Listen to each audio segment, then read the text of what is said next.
Spit it out already. Jian was teetering on the edge of an emotional explosion. That old bastard. What does he gain by getting us all killed? Jian froze momentarily, clutching the walkie-talkie tightly. His first thought was that Tang Hai was employing a drive tigers to devour wolves strategy, triggering the air raid alarm to lure survivors to their deaths, leaving him to claim the abandoned equipment and supplies. But as he thought more, Jian realized, if everyone died outside, there'd be no need for Tang Hai to gather survivors at his shelter. He could simply wait for everyone to die in the fog and then scavenge at leisure. There'd be no escape from the fog anyway. A more horrifying thought suddenly struck Jian. Click. His body trembled, his eyes glazed over, and he shouted into the walkie-talkie, "ST. That bee wants to use us all as bait to distract the monsters so he can make a run for it." Everyone in the convoy froze, their hearts sinking. Gathering all the survivors to draw the fog's creatures while he escaped such a ruthless plan. The barricades and blockades at the entrance were just a ruse to force them to flee. Jian cursed through gritted teeth. Now fully realizing the situation, he made a split-second decision. Turn around. We're hitting them back. Even if we die, I won't let that dog have it easy. Though his words were harsh, Jian was exceptionally cunning. He knew that fleeing further would only aid Tang Hai's escape plan. With nightfall and the thick fog, their survival odds were slim.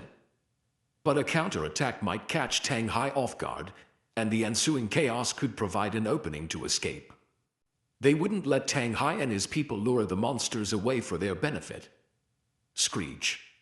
Screech. At his command, all vehicles began turning at the crossroads. Chaos erupted among the other convoys following behind. Some scrambled to follow, while others scattered into the streets, adopting an every-man-for-himself mentality. Meanwhile, the zombie horde surged toward the town, leaving the outpost a blood-soaked slaughterhouse. Suddenly, a freight electric locomotive emerged from the fog, slowly pulling into the station. Its cars were loaded with supplies. As its doors opened, over a dozen armed gunmen disembarked, eliminating any remaining zombies with precision. Bang! Bang bang! From another direction, several military jeeps arrived. Their occupants, evidently prepared, began clearing the battlefield. Tang Hai and Fen Yuming emerged via a small elevator from an underground facility, surveying the carnage with grim expressions. Grab anything useful, load the cars, hurry. Tang Hai barked orders. Freight cars with flatbed platforms, equipped with tow hooks for loading vehicles, were quickly mobilized. Tang Hai, a former station master at Biwang Station, orchestrated the operation with expertise, turning the chaos into a well-oiled process. "Where are those two?" Fen Yuming asked. "They're gone," replied one of the gunmen sweeping the air raid bunker. "Boss, we cleared out the useless ones inside." To sell his ruse, Tang Hai had intentionally stationed some of his team's elderly and women in the bunker to quell suspicions. Meanwhile, he and Fen Yuming had hidden in another underground depot, planning to ambush the survivors amidst the fog while discreetly escaping. "They're gone? Maybe they fled with the others," Fen Yuming mused, eyeing the bunker's open door. "I'll check." "Go." Tang Hai nodded. But just as they prepared for their grand escape, a roaring engine echoed from the distance. Tang Hai's face paled. "No. Yuming. They're coming back," he shouted. His men quickly raised their weapons. A massive truck, its orange headlights cutting through the fog, burst into the outpost. Its windshield and plow were caked with zombie remains as it barreled through. Gunfire erupted from both sides. "Leave none alive. Kill them all." Jian roared over the walkie-talkie. "Yuming, watch out." Tang Hai shouted, urging his men to return fire. The scattered survivors also charged into the melee. Lodoya and Lodoshasha maneuvered their pickup truck down the slope, dodging gunfire and zombies. "They have a train." Shasha exclaimed, pointing. Lodoye swerved to avoid bullets, redirecting toward the yard. Zombies and corpse dogs attacked relentlessly, but Shasha activated a modified mechanism on their truck, extending spikes to clear the creatures off. Drive. I'll look for Kiki and the others, she yelled. The battlefield became utter chaos as both sides exchanged fire while hordes of zombies poured in. The Black Jiao convoy's superior numbers soon overwhelmed Tang Hai's men. Fen Yuming fell under a hail of bullets. You thought you could fool me. I knew you were up to something. Qian Yu snarled, stomping on Feng's chest before coldly executing him with a shot to the head. Qian Yu turned to see Tang Hai loading vehicles onto the train, understanding his intent immediately. Trying to escape. Not happening. Eagle, take him out, he ordered. As Qian Yu prepared to pursue, a chilling sound froze him. He turned to see Eagle impaled by a black claw, blood bubbling from his mouth. Behind Eagle stood a grotesque figure, Fen Yuming, now part insect, grinning wickedly. You. Fen, presumed dead, was an ability user. His claw deflected bullets effortlessly. Kill him. Qian Yu shouted, but his men were betrayed by one of the convoy leaders, who gunned down Qian Yu. The remaining convoy members fell quickly under the combined assault of Fen Yuming and their supposed allies. The traitorous leader divided the spoils, but with the ever-present threat of the zombie horde, he knew survival was slim. Still, he gambled on the deal he'd made with Feng. And the fog consumed the night. Under the dense fog at Outpost T-34, the Black Jiao convoy was almost entirely wiped out. The horde of zombies and creatures, mingled with the screams of survivors, had turned the area into a living hell. Between the zombie tide, gunfights, and betrayal, the scattered convoys, confused by the chaos, were quickly annihilated by bullets and the undead. The chubby convoy leader, uninterested in prolonged conflict, seized Qian Yu's large truck after eliminating the remaining members of the Black Jiao convoy.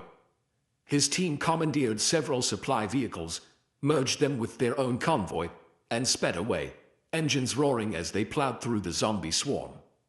Meanwhile, Fen Yuming, now in his half-insect monstrous form, radiated a menacing aura. He picked up Qian Yu's handgun and casually executed two fleeing survivors before striding toward the station platform. Tang Hai, standing on the platform, had just started to relax as his men gained the upper hand. But his face abruptly changed as he pointed toward the courtyard. Watch out! It's the fog spider. No sooner had he spoken than the survivors, struggling against the zombies, felt the horde part in front of them. Emerging from the fog, illuminated by dim light, was a colossal spider. In a split second, one of its towering legs skewered two survivors straight through their chests. Squelch! Aya! Run! The courtyard erupted in panicked screams. Tang Hai, pale-faced, clambered onto the freight locomotive and shouted to his men, Yuming, hurry! Get on the train. We're leaving. Bang! Bang! The chaos intensified. From the zombie tide, a modified pickup truck suddenly emerged, speeding along the slope, aiming for the tracks to make an escape. Take them out. Tang Hai roared. Out of nowhere, a shadow collided with the pickup truck's side, sending it careening out of control and flipping over violently. Ah! Shasha screamed as Lodoye grabbed her, kicking the door open and rolling them out just before the truck tumbled down the slope. Where do you think you're going? Fen Yuming sneered, emerging from the fog. His clawed hand lunged toward Lodoye. But Lodoye sprang up, grabbed Feng's claw, and, with a grunt, hurled him aside. Bang! Bang bang! Bullets rained down. Lodoye threw himself over Shasha, taking a glancing shot to his shoulder. Brother! Shasha cried, eyes red with tears, reaching for her gun to retaliate. Ignoring the pain, Lodoye lifted her up, dodging the gunfire as he bolted toward the slope. Below them, the horde seeded like a living tide, leaving almost no survivors in its wake. Fen Yuming's gunmen were retreating toward the platform, unleashing an unrelenting hail of bullets. Impressive strength, Feng sneered, stepping out of the fog. But you're still a lower-level weakling. Before Lodoye could react, a black spike shot out of the fog. He raised his arm to block it, but the spike pierced straight through, its momentum nearly knocking him off his feet. Without hesitation, he lashed out with a powerful kick that cut through the air like a blade. Thud. His kick struck something solid. Fen Yuming emerged from the fog, holding Lodoye's leg with his unmutated hand, a mocking smile on his face. Brute strength but no brains, Feng taunted. Do you even know that killing ability users or aberrants lets you evolve? Too bad, you'll never get the chance. He twisted his wrist, and the spike embedded in Lodoye's arm glowed with a menacing red light. Die. Brother. Watch out. Shasha screamed, her voice breaking with desperation. Bang. Just as Feng prepared to strike, his head jerked to the side. His left ear exploded in a spray of blood, half his face now grotesquely marred. Yet he showed no pain, merely scowling before disappearing back into the fog with a growl. Thud, thud, thud. From behind the platform, wind cannons blasted through the fog, instantly taking down several of Tang Hai's gunmen. Behind us. Watch out. Tang Hai shouted. His men scrambled onto the train cars, taking cover. A searchlight cut through the mist, briefly illuminating the chaos below. Shasha, seeing the horde surging toward them and the massive spider above, wiped her tears and tugged at Lodoye. Brother, we have to go. Behind a massive slab of green stone at the rear of the platform, Lin Xian was drenched in cold sweat, panting heavily. The mechanical heart had been running at full capacity for nearly 9 hours, leaving him utterly drained of energy and focus. I knew you two would be hiding somewhere, came Fen Yuming's eerie voice, its tone shifting from near to far. Trying to play the fisherman? Ha, you think having an ability makes you untouchable. The sinister presence sent a shiver through Lin Xian. Without thinking, he fired a wind cannon into the fog ahead. Bang! The shot hit something with a metallic clang. Lin Xian's pupils contracted as he leapt to the side, narrowly avoiding a strike. Fen Yuming suddenly lunged out of the mist, his claw smashing the stone where Lin Xian had been hiding, shattering it into rubble. Relentless, Feng followed up with another rapid thrust toward Lin Xian's dodging figure. Interesting. You've got both close combat and ranged abilities. This is the first time I've seen something so unusual, Feng remarked, his voice dripping with malice. Lin Xian tensed. Feng's words confirmed his suspicions. This man had killed more than one ability user and had likely been hiding his power all along. It seemed the uncle-nephew pair had been engaged in plenty of murderous, thieving schemes. Whoosh! A hairy spider leg slammed down from above, forcing both Lin Xian and Fen Yuming to retreat. The tremor shook the ground. Simultaneously, gunfire erupted as Tang Hai's men opened fire, some targeting the fog spider, others aiming at Lin Xian. Surrounded on 3 fronts, Lin Xian rolled to the ground and dove under the train for cover. Seeing Lin Xian's weakened state, Feng grinned wickedly and pursued him. The antenna-like spikes on his head twitched constantly, as if on high alert. Where's the little girl? If she doesn't show herself soon, you're out of chances. Feng sneered. He was wary of Kiki's potential intervention, knowing her capabilities far exceeded ordinary expectations. Lin Xian's heart sank. Feng's power and experience far surpassed what he had anticipated. With the zombie horde drawing closer and the fog spider looming overhead, Fen Yuming decided the situation was spiraling out of control. He stopped holding back and lunged at full speed. His claw extended, aiming for a fatal strike at Lin Xian beneath the train. Were you looking for me? A light, confident voice rang out. Feng's eyes darted to the source, sharp as lightning. Knowing Kiki's prowess,